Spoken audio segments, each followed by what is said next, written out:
Bienvenue à Secret Compagnie, un podcast animé par Sandra Major, l'enseignante sucrée derrière lesucrefo.com. et Véronique Lecourt, une entrepreneure en série derrière Sugart et l'agence gourmande. On veut t'aider à prendre des décisions réfléchies pour ton entreprise sucrée.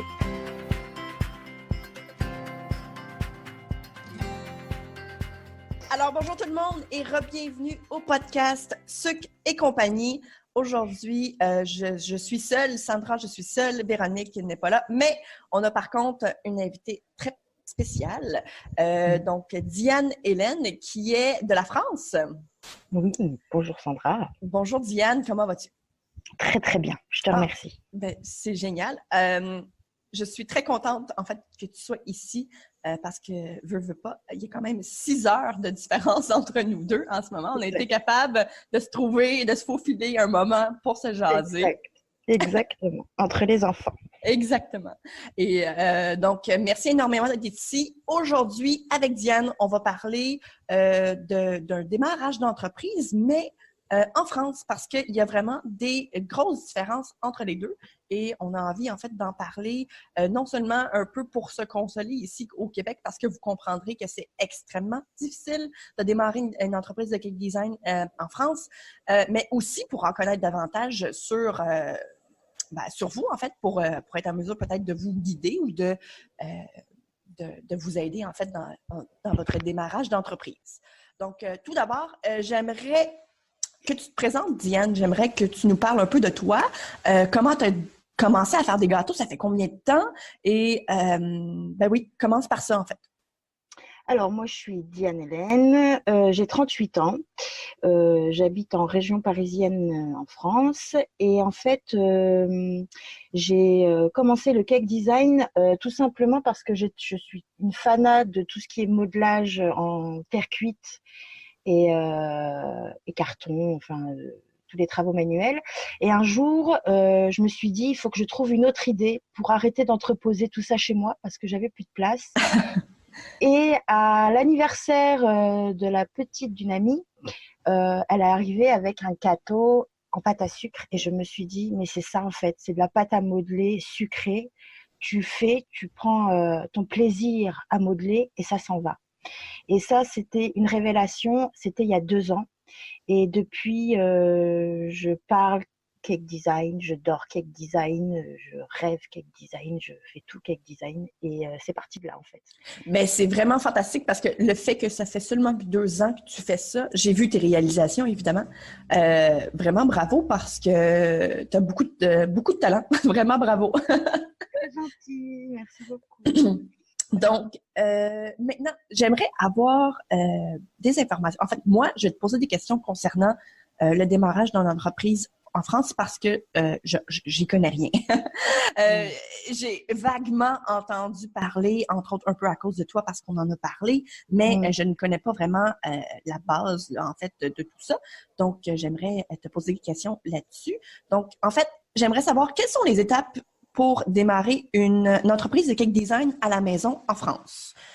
Alors, à la maison, c'est pas possible. Ah, OK. En France, on n'a pas le droit de créer et de vendre, surtout de vendre en fait, des gâteaux dans ta cuisine. OK. On est régi par des normes sanitaires, vétérinaires et draconiennes. Donc, en fait, en France, il te faut le CAP, c'est-à-dire la capacité d'aptitude professionnelle. D'accord. C'est un examen qui se passe en 2 ans et à la fin, on te donne un diplôme et grâce à ça, tu peux prétendre être professionnel. Ensuite, il te faut un laboratoire aux normes. Donc, ça peut être chez toi. OK. Mais ça peut être ailleurs, dans la rue, enfin, en forme de boutique. Oui. Et chez toi, en fait, il faut qu'il y ait suffisamment de place pour que tu aies une pièce pour la confection des gâteaux, donc la préparation et la cuisson. Mais aussi, il faut qu'il y ait une pièce à part pour mettre tous les produits d'entretien, les poubelles, et pouvoir entreposer tes produits secs. Voilà. OK. Sans parler de la chambre froide si tu peux, mais si un simple frigo suffit en général. Voilà. Et puis il faut surtout qu'il y ait une marche en avant. C'est-à-dire que les produits sales, quand ils arrivent dans ton laboratoire, ne doivent pas arriver en même temps que les produits à faire en fait. Donc il y a aussi cette marche en avant qui est beaucoup regardée au niveau sanitaire. Et il faut que l'évacuation de l'eau quand tu nettoies ton laboratoire par jet d'eau soit évacuée par le sol. Donc voilà, en fait, il y a des petites choses comme ça qu'il faut connaître pour pouvoir avoir un laboratoire dit aux normes. Et une fois que tu as ça, après, tu as des étapes administratives et financières qui rentrent en jeu pour monter une société en France. Et là, c'est la même chose pour toutes sortes de sociétés, pas que dans le cadre design. Donc, il faut monter un business plan, il faut élaborer ton projet financier avec ton prévisionnel de chiffre d'affaires sur 5 ou 10 ans.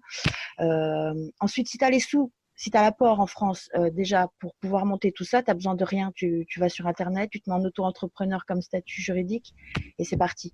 Par contre, si tu n'as pas cet apport, si tu as besoin des banques ou des associations pour commencer, il faut que tu fasses une étude de marché, que tu vois si ton projet est valable, si tu peux en vivre. C'est pour ça qu'au début, on te dit souvent, garde ton job que tu as là et monte ta société. Et quand ça fonctionne, tu arrêtes ton job. Parce que souvent, au début, c'est difficile parce qu'il faut savoir aussi qu'en France, il y a des impôts. Donc, on est imposable sur tout. Dès que tu gagnes 1 euro, il faut le déclarer. Donc, c'est vrai qu'en France, c'est très difficile de monter sa société. Mais une fois que tu es lancé, une fois que tu y crois, on peut le constater sur la toile, il y a énormément de web designers qui vivent très bien de ce qu'ils font. Hein. Mais voilà. Et donc, en fait, tant que tu n'as pas monté tout ça, tu peux pas faire de pub. Donc, parce que tu n'as pas le droit de vendre sans être déclaré. Donc, pour l'instant, par exemple, moi, mes gâteaux, je fais pas payer mes heures. Je fais payer que les matières premières. Parce que pas le droit de vendre en quelque sorte. Donc les gens me donnent les sous pour acheter ce que j'ai besoin pour faire mon gâteau et voilà, en fait c'est un rendu de service, on va dire. Oh oui, OK, je comprends tout à fait. Donc finalement, les étapes sont les mêmes pour une entreprise pignon sur rue, donc c'est-à-dire une entreprise là qui est sur une rue commerciale par exemple. Voilà, la seule différence c'est qu'il te faut un CAP pour commencer et un laboratoire aux normes. Et sinon c'est le reste pour tout pareil.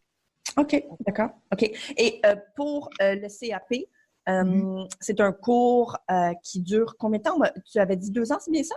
Voilà. Alors, en fait, il y a plusieurs façons en France d'avoir son CAP. Enfin, il y en a 2. Soit tu te mets dans une école pour formation d'adultes et le coût peut aller jusqu'à 7 000 euros. Soit tu le passes en candidat libre parce que tu n'as pas 7 000 euros. Et moi, c'est ce que je fais. Et en candidat libre, en fait, donc tu dois te payer tes propres livres scolaires, tu dois trouver les cours parce que tu as des cours spécifiques pour passer le diplôme. Et moi, je le fais par rapport à un site qui s'appelle Pâtissier Libre, pâtissierlibre.com, il me semble. .com ou .fr .com. Et dans ce site-là, en fait, c'est payant. Tu payes 145 euros ou 49 euros, mais c'est à vie. Okay. Et ils ont tout mis dedans. C'est un couple en fait qui a créé ça parce qu'eux-mêmes ont passé leur CAP en candidat libre et c'était un enfer pour eux. Donc du coup, pour nous aider, nous prochains candidats, ils sont très sympas. C'est un peu des Sandra mais en couple, tu vois. Ils font ça. Donc, ils t'ont regroupé les épreuves pratiques, donc comment faire des gâteaux, tu sais, étape par étape. Et puis, les épreuves théoriques, ils ont mis aussi des sujets de CAP blanc.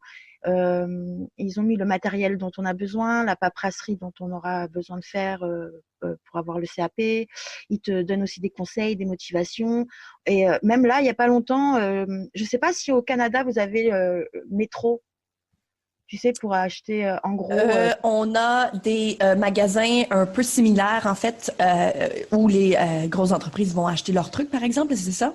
Ouais, c'est ça. Ici, dans ce site-là, sur pâtissierlibre.com, il te donne ton certificat de scolarité quand même pour pouvoir avoir la carte métro apprenti. Donc, okay. C'est super cool.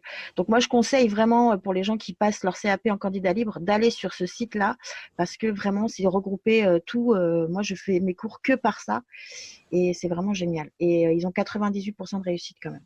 Wow! Puis en même temps aussi, c'est vraiment le fun que ce soit en ligne en plus parce que toi, tu es une maman monoparentale, donc on s'entend que te déplacer à tous les jours là, pour aller à l'école, ça serait vraiment beaucoup plus difficile, j'imagine. Ah ouais, impossible. Impossible, parce que j'ai une grande Exactement. collège et des petites en primaire, et du coup, non, les horaires sont pas les mêmes. Je pourrais pas du tout, du tout, du tout. Non, non, vraiment, le fait que ce soit là, et c'est en plus pour le monde entier, donc du coup, c'est vraiment accessible à tous. Et 145 € comparé, je te dis, un À CAP, ça 7 000? peut aller de 400 à 7 000 € quoi. Donc, non, non, ça vaut le coup. Ça vaut vraiment le coup. Ah ben tant mieux. Eh bien, merci beaucoup. D'ailleurs, si jamais les gens veulent avoir le lien, on va la mettre dans la description du podcast. Donc, les gens pourront aller cliquer dessus et aller visiter ça par eux-mêmes là, si jamais ça les intéresse. Super.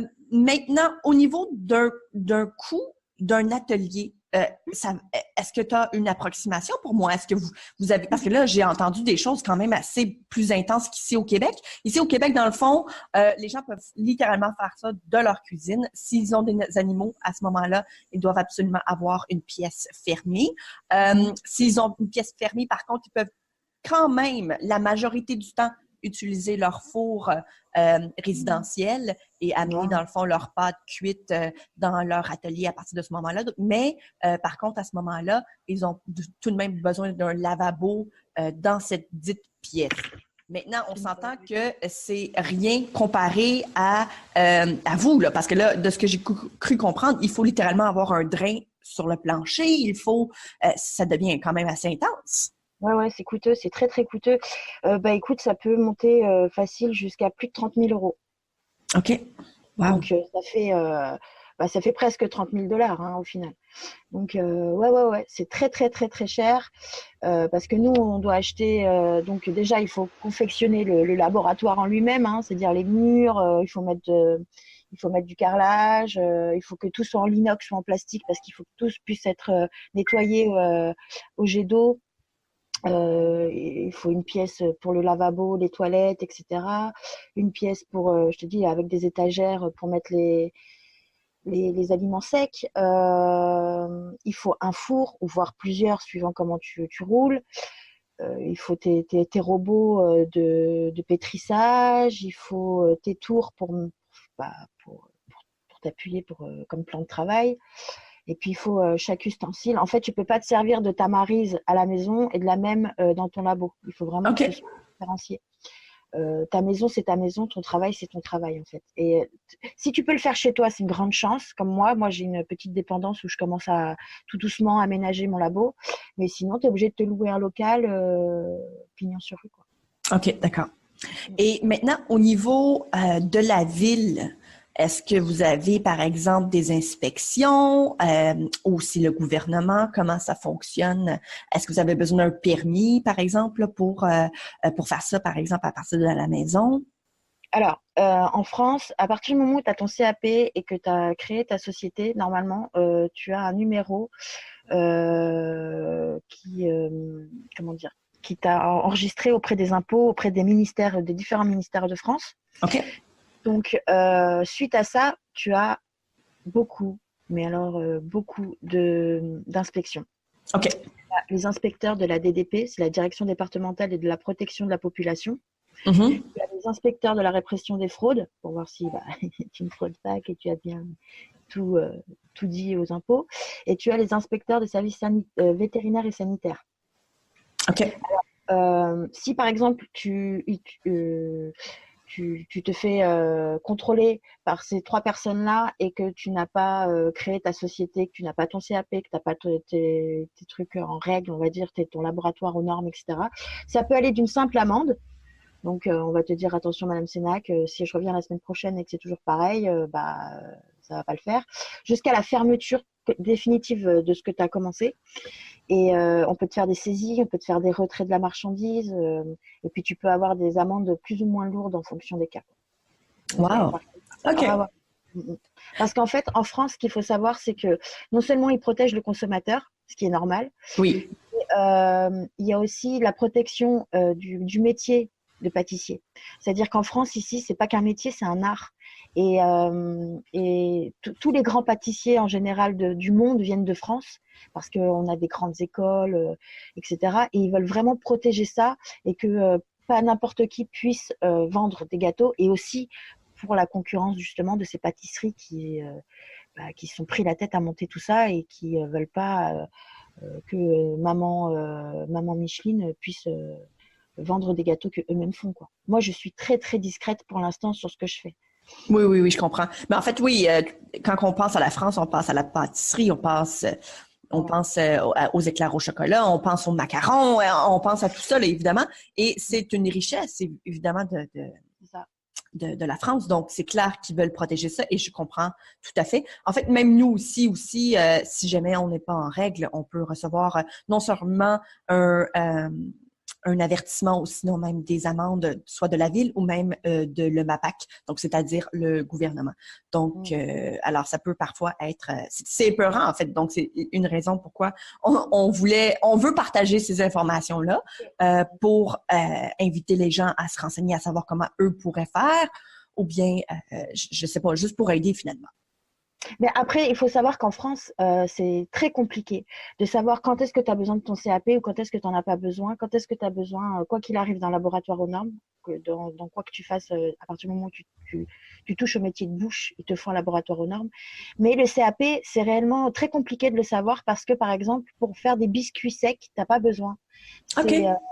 Tu vois, pour faire, par exemple, moi, si je veux, je peux m'associer avec quelqu'un qui a un laboratoire aux normes et un CAP parce qu'il me fera mes gâteaux. Et moi, j'apporte simplement mes modelages en pâte à sucre. Là non plus. C'est à partir du moment où tu mélanges des produits frais, des œufs avec de la farine. Souvent, c'est ça, c'est les œufs. C'est un enfer parce que, pareil, tu as les ovoproduits qui n'ont pas besoin de CAP non plus. Mais ça encore.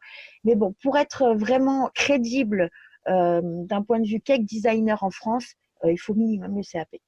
Pour être OK. considéré comme un pro, il faut que tu passes par là parce que c'est là où tu apprends comment monter un gâteau, comment monter un entremets, comment faire une pâte à choux et tout ça et tout ça.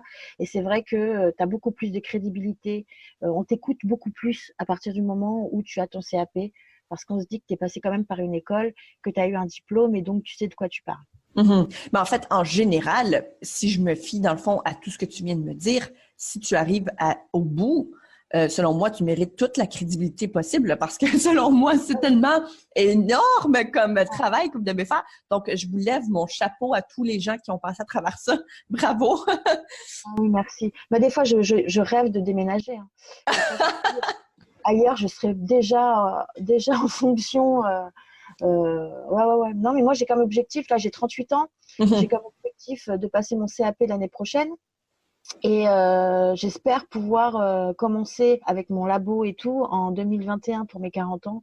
J'espère que j'aurai enfin tout ce qu'il faut pour… Parce que là, après, une fois que tu as ton CAP et ton labo aux normes, c'est pas fini. Il faut que tu ailles chercher des financements. Il faut que…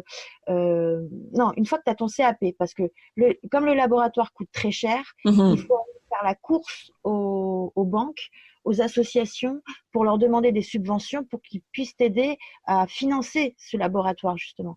Et c'est ça qui est aussi très, très difficile. Le fait de monter la paperasserie, le côté administratif, ça encore, bon, ça prend du temps, mais comme tout le monde qui veut monter une société au final. Ouais, Mais, c'est ça.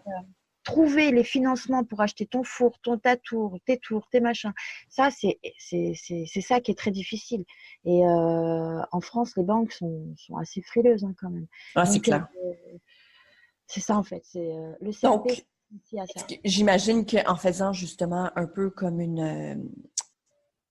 pas des sondages, là, mais tu mentionnais un peu plus tôt là, pardon? Une étude de marché. Voilà, exactement, l'étude de marché. Donc, j'imagine que ça doit ça doit peser dans la balance quand on présente, par exemple, notre projet à la banque. Ouais. Parfait, OK. Ah oui, ça, oui. Ah oui, tu vas dans, en fait, tu fais comment dire, un questionnaire que tu vas faire du porte-à-porte où tu alpagues les gens dans la rue et tu leur dis est-ce que vous avez 2 minutes, pouvez-vous répondre à un petit questionnaire et puis tu vois après tu fais tes statistiques et tu vois ceux qui pourraient faire appel à tes services et ceux qui ne pourraient pas et puis si tu as trop de pas c'est pas la peine et personne te donnera des financements. OK. Ensuite, il faut si tu as un apport personnel de base, si tu arrives à avoir 10-15 000 euros déjà au départ, ça aussi, ça peut être pas mal, même 5 000 euros.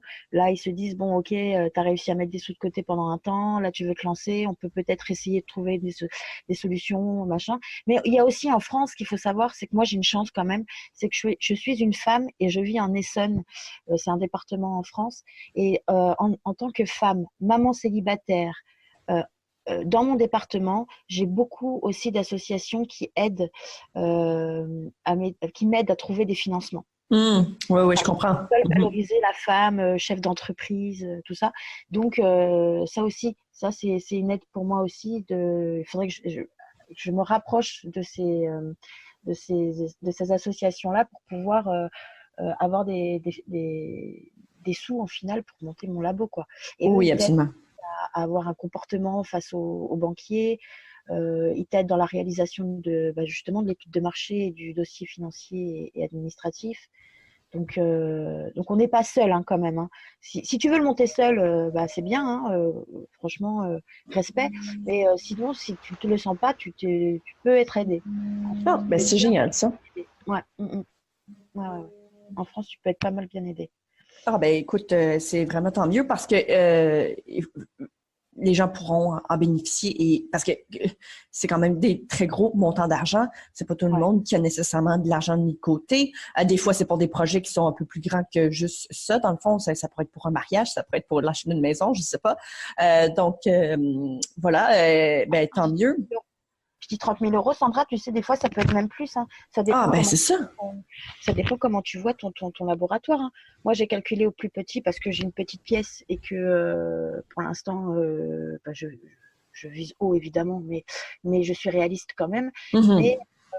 Mais plus tard, si tu as besoin, par exemple, de t'agrandir ou parce que ton affaire fonctionne bien, ça peut chiffrer encore plus que ça. Après, tu as des gens qui sont...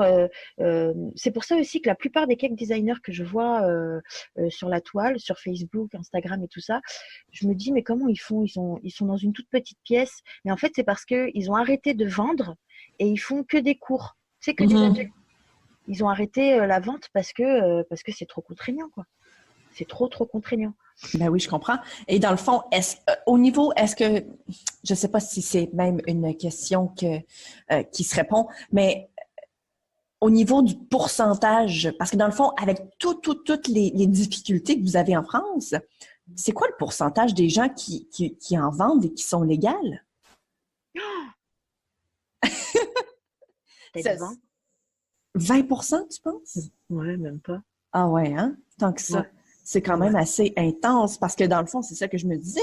Parce que dans le fond, ici, il y a des gens qui font ça des fois. Puis bon, au départ, là, comme à peu près tout le monde, moi, en fait, moi-même, quand j'ai commencé, je savais même pas qu'on devait avoir un permis de la ville et puis tout ça. Là. Donc, on s'entend, à partir de ce moment-là, j'ai un peu retourné le tout et je me suis dit, OK, je vais aller chercher les choses dont j'ai besoin pour arriver à être légale. Mais je pense qu'on est beaucoup plus que 20% qui font ça légalement ici. Mais je me dis, avec toutes les restrictions, c'est clair qu'on s'entend, le pourcentage doit être très minime, là. Je suis sûre que même, il y a plein de mamans. Enfin, je dis maman parce que souvent, tu sais, comme moi ou comme toi, on commence pour nos enfants, tu sais. Je vais essayer de faire un gâteau pour mes enfants et puis après, tu prends goût à ce que tu fais. Mais je pense, franchement, alors après, c'est pas pour balancer, hein, mais je pense que la plupart font même ça pour pouvoir aller faire jusqu'à la fin du mois, tu vois, finir leur fin de mois, faire un petit apport en plus. Un genre de hobby payant, en quelque sorte. Oui, je comprends. Mais il y a de ça ici aussi, là, évidemment, mais je pense qu'il y en a un peu partout dans le monde, pour être franchement honnête. Là. Et ce, même pas juste dans notre domaine, là, je veux dire, ça peut être quelque chose... Oui, voilà, même dans la mécanique, hein, tu sais pas changer une roue, ton voisin il veut bien te le faire, mais tu lui donnes 20 balles ou une bouteille de vin en échange, c'est ça, hein, c'est un troc, hein, le troc. Exactement. Je sais pas dans le Canada, mais en France, le troc est interdit. Tu n'as pas le droit de troquer quelque chose. Ici, un échange de services, un échange de services, je pense que c'est accepté. Oui, oui, mais pas le troc, tu sais, genre je t'apprends à faire du cake design et toi tu m'apprends l'informatique. Ok, oui, je comprends. Ça, il faut que ce soit oui, tu as le droit de le faire, hein, tu as le droit de faire ce que tu veux dans ta vie, mais il faut pas le déclarer. T'as pas le droit de le faire, ça. Si tu te fais C'est prendre. ça. Ouais, je comprends. Écoute, super. Merci énormément. En fait, moi, j'ai rien à rajouter. Est-ce que tu aurais voulu rajouter quelque chose? Parce que dans le fond, je t'ai pas mal posé toutes les questions que j'avais l'impression qui étaient importantes, là. Bah écoute, moi je souhaite en tout cas beaucoup de courage à tous ceux qui veulent monter leur société en France de cake design. Je leur souhaite tout mon respect aussi parce que c'est difficile. Et, et voilà, il faut serrer les coudes et puis il faut y croire. Moi, je crois beaucoup à mon projet. Je pense que si on a la passion et si on y croit, il n'y a pas de raison qu'on n'y arrive pas.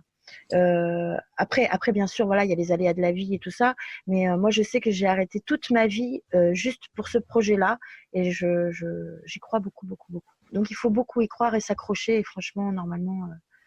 En fait, tout à fait, tu as amplement raison. Et quand tu disais un peu plus tôt, se serrer les coudes, je pense qu'en tant que société ou en tant que, par exemple, de communauté sucrée, c'est important, en fait, de s'encourager aussi là-dedans. Voilà, Et de pas toujours ramener le fait que, bon, OK, ben moi, je suis rendue plus loin que toi ou une forme de compétition, en fait, là, de l'égalité, là.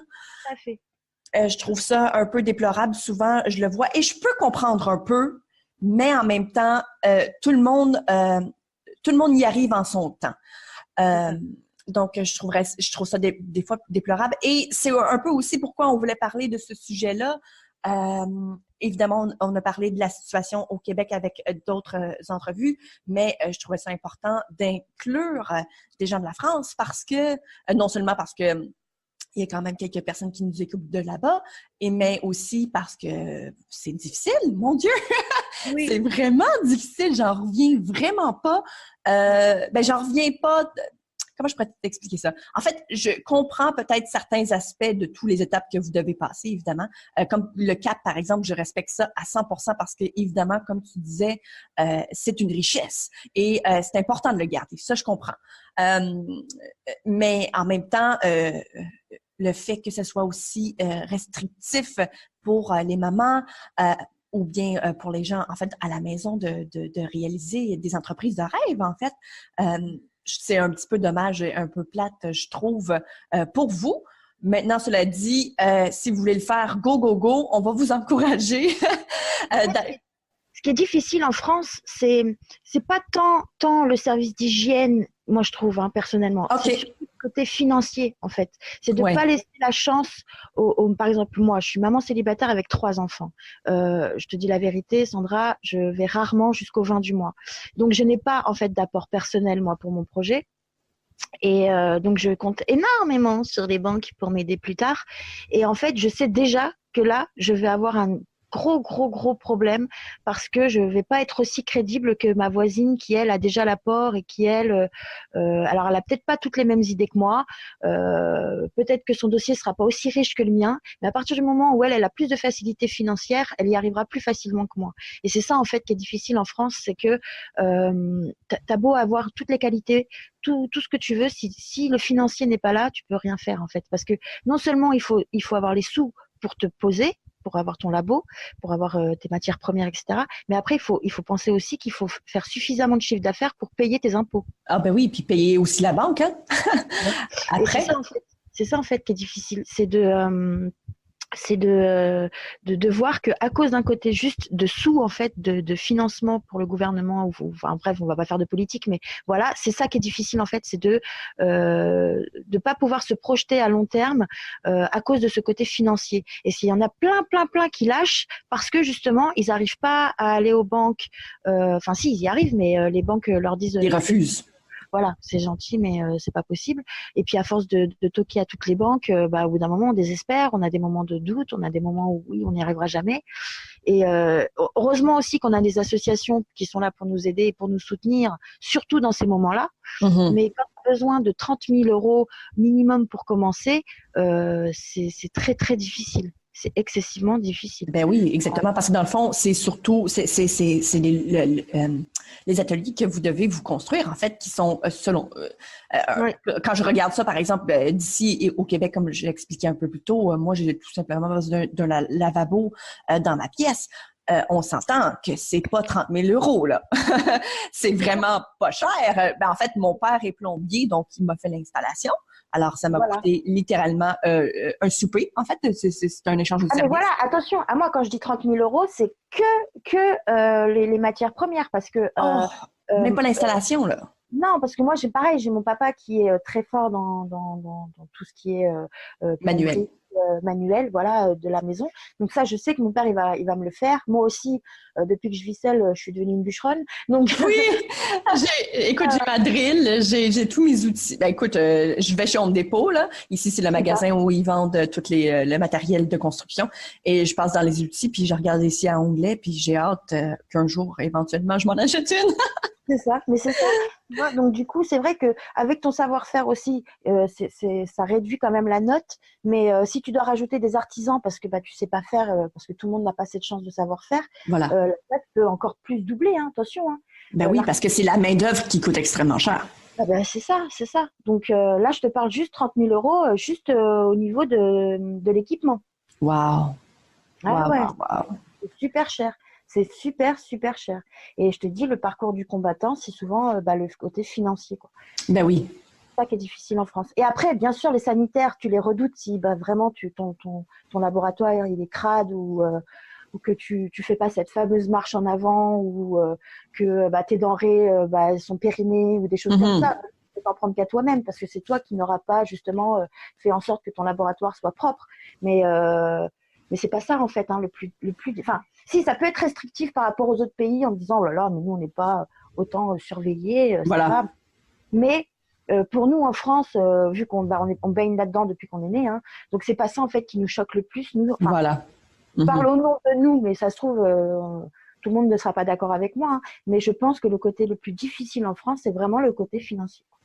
Oui, non, je suis d'accord parce que dans le fond, avec le montant d'argent qu'on parle en ce moment, c'est clair que c'est définitivement la plus grosse épreuve, là.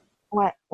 Voilà. Et puis voilà, oui, ce qui est un peu plus aussi contraignant, c'est le fait d'avoir son propre laboratoire, alors que chez vous, vous pouvez le faire à la maison ou.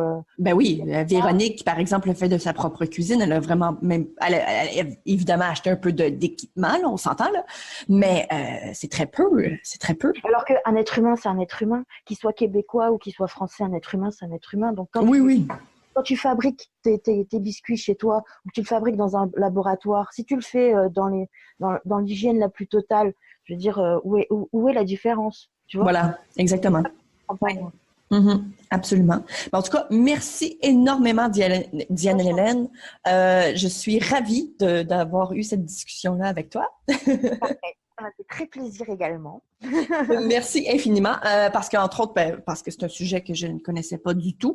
Mais écoute, ça m'instruit énormément. Chapeau à tous les Françaises Oui. et les Français, évidemment, qui veulent se démarrer des entreprises de cake design là-bas.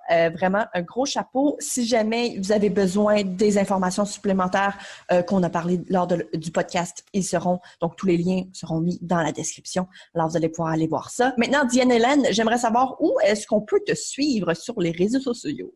Ah, c'est gentil. Alors, j'ai ma page Instagram qui s'appelle Dalen Cake Design Création. J'ai ma page Facebook aussi. Donc, c'est pareil, c'est Dalen Cake Design Création, mais elle s'appelle aussi Passion Sucrée, KPM. Donc voilà, vous pouvez me suivre sur ces deux plateformes. Sociaux, voilà, oui. Exactement. Super. Eh bien, merci infiniment. Et puis, on se dit à très bientôt. Alors, si tu as aimé le sujet de ce podcast, on t'invite à venir nous rejoindre dans le groupe Sucre et compagnie, où tu pourras continuer la discussion avec tous les membres de notre communauté. Et si tu écoutes le podcast sur l'application de Apple, je t'invite à faire un petit review avec un 5 étoiles. Ça va nous permettre de se faire découvrir un peu plus. On t'invite aussi à faire un screenshot de ton téléphone, donc de l'épisode que tu écoutes en ce moment, de sorte que tu puisses en fait partager dans les stories Instagram. Donc, tu peux me taguer moi, le sucre au four, et taguer Véronique avec Agence Gourmande, de sorte en fait qu'on puisse te suivre et ensuite repartager pour que tu puisses te faire découvrir par notre réseau.